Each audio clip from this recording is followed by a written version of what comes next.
are going to be joined with our next guest, Bob Roberts, president of Corktown Business Association. You're also the owner of McShane's Irish Pub. Bob, I have to tell you, I was absolutely devastated when the news just came out that the Corktown Parade is going to be canceled again this year. Yeah, Ronnie, you're not the only one. We were devastated also. Could not have imagined when the parade got canceled a year ago, which was amazing, in itself. Could not imagine that we'd be sitting here a year later in the same situation. Bob, I'm going to admit to you right here and right now, I was one of the idiots that refused to believe that Corktown was not going to celebrate St. Patrick's Day, because it really was like a day or two before. And so I still wore my tutu. I was like, I'm ready just in case there's going to be a 5K that's like even underground. But we went, and it was one of the most depressing things I think I've experienced on St. Patty's Day, because for us, it's so many of us, it's an annual tradition to go in. We do the 5K, but it's about seeing your friends and your family. But for you as a business owner, that is the hugest hit to your bottom line. Oh, absolutely. There's, without a doubt. So we're fortunate here in Corktown that we have Parade Day followed by St. Patrick's Day, and usually about 3 weeks later, Opening Day. So typically between those 3 days, the average restaurateur will do about a month's worth of business, right? So they get a 13-month year just because of those 3 days. And unfortunately, we're losing 2 out of the 3 for sure, but there's already rumors that are circling around about Opening Day that there may not be any fans in the stands. We've heard another rumor that's going to be limited to just about 82 or 8,300 season ticket holders only. And then we also heard a really terrible rumor that the city may be looking at a way to eliminate or not allow tailgating in the parking lots around the ballpark. For the restaurants in Corktown in particular, we've been so hard hit by losing those days.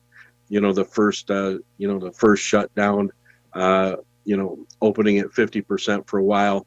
Then of course we had the pause. Now we're open at 25%. But the moral of the story is that even being open at 25%, there's nobody downtown right now. If you go down to Campus Martius, you talk about, being in Corktown on parade, what would have been Parade Day, and how sad that looked. You should go down to Campus Martius on any given day and think back to what you used to see a year ago to what you see now. That's even more sad. And it's not that they're not trying. I mean, the DDP and whatnot have all the same programming going on. So I mean, the people that are down there are having a good time. There's just not anybody there. But on top of that too, Bob, I wonder, we've had a couple of restaurants from Corktown on the show, and one thing that we are seeing in the suburbs or even just locally, because it's about the neighborhoods, and so people are saying support local, local, and so you're going to your neighborhood bar, restaurant, or pub, and you're ordering to keep them open. But like you said, Corktown is a destination. And while the neighborhood, you have a great neighborhood there in Corktown compared to some of the other areas of Detroit, but how much of the support local are restaurants such as yours, McShane's, but also the other restaurants really being able to cash in on? Because I will even say at some point in time, we're tired of our local restaurants. Right, sure. Well, so you're exactly right. Corktown has always been a conduit to downtown. We're not only the oldest neighborhood in the city, but we're also have been known and have worn the label proudly of being the city's safest neighborhood. So folks from the suburbs, have for years have felt fairly safe coming to Corktown. and they use it as just that, a destination. Come here first, then go to a show, a ball game, a concert. The struggle that we're having in Corktown now is that there are not very many workers downtown right now, because obviously they're required to work from home where they can. There's no shows, there's no concerts, there's no ball games, and so really, why does somebody from Canton want to drive that extra 20 to 30 minutes downtown, passing hundreds of restaurants, just to come to Corktown? So that's honestly our challenge, I think, for this year is trying to figure out how to incentivize people to make that drive, because as you point out, even though Corktown's a great neighborhood, we're also a very diverse neighborhood in that we've got a small neighborhood off of Michigan Avenue, and then it gets fairly light, and even light industrial, and a lot of commercial on the south side of Michigan Avenue. So our neighborhood, as far as rooftops, is actually fairly small. I want to say last time I looked, it was about 720 or so. So that's just not enough rooftops to support all the great restaurants that we have. Bob Roberts with us here on the MegaCast. He's the president of Corktown Business Association, but also the owner of McShane's Irish Pub. And I will say, Bob, I work downtown, and I will say, for me, a lot of the times I would have those quick business meetings in Corktown because parking was easier to find than in the Campus Martius area. And so when you're taking out, as you mentioned, all of those business meetings, those quick meetups, and hey, let's go talk over a drink after work, that adds up to a lot of money. But parking was also a big issue. So what talks are in the works, or any consideration to try to get people, like you said, to come here, to make it a destination again, even if those events aren't happening downtown? Yeah. So what we're looking at is we're looking at trying to think a little bit smaller than Detroit, and a little bit maybe even to some extent smaller than Corktown. So we're trying to look at some of the things that attract people to their own local small town. Be it a ice sculpture festival, or one of the things that we're really excited about starting to work on is every Thursday night during the summer, we're going to have a street and sidewalk activation throughout, and we're literally just working on this right now. But throughout Corktown, we're probably around a dozen spots out in front of businesses on the sidewalks. From 6 to 8, we'll have live entertainment, so that way people are encouraged to come down and walk the corridor, and walk the avenue, and visit different spots. The retailers are going to do sidewalk sales. We're going to have some pop-ups that are taking place, and of course, all the great restaurants will be open, and we're hoping that we can also at the same time apply for that, one of those social districts, so you could take a carry-out beverage with you and enjoy that on the street as you do a little sidewalk shopping. Yeah, they really need to come up with something. The good thing about your location is it is kind of an in-between, because when I try to meet people from St. Clair Shores or downriver, and I'm in Oakland County, it's like, okay, Detroit's going to be the easiest spot for us to be able to meet, like kind of that in-between spot.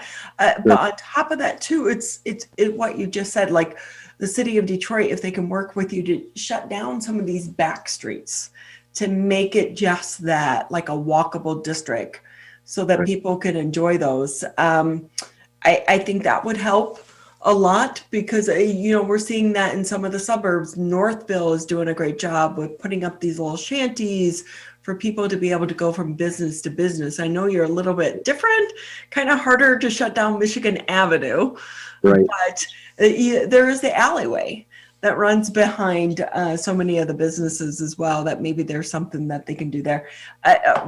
Before we let you go, Bob, anything planned or any way to salvage St. Patrick's Day? So we're still not sure. As we all know, the governor likes to keep things kind of tight to the vest. We typically don't get a lot of notice as to what any changes forthcoming are. We're certainly at this point, I think that everybody kind of anticipates that the current restrictions we're under now at the 25% and 10 o'clock curfew are going to continue past St. Patrick's Day, or at least until St. Patrick's Day. Obviously they don't like the mingling around and the over capacities and that type of thing. So I would anticipate we're going to be at the 25%. So at that point it becomes really tricky. It becomes a safety and a security and really controlling your crowds and having paying that extra to have people at the doors, not making sure everybody's seated, making sure everybody's wearing masks. I mean, I think we're going to have our hands full on St. Patrick's Day. And definitely. And that's also where maybe having that outside district, if the city would even allow you to close that section of Michigan Avenue to allow for the additional people in that additional space as well, could really help you guys stay in business. Have you been able to take advantage of any of these grants that have been offered to some of the small businesses in the restaurant industry as well? Yeah.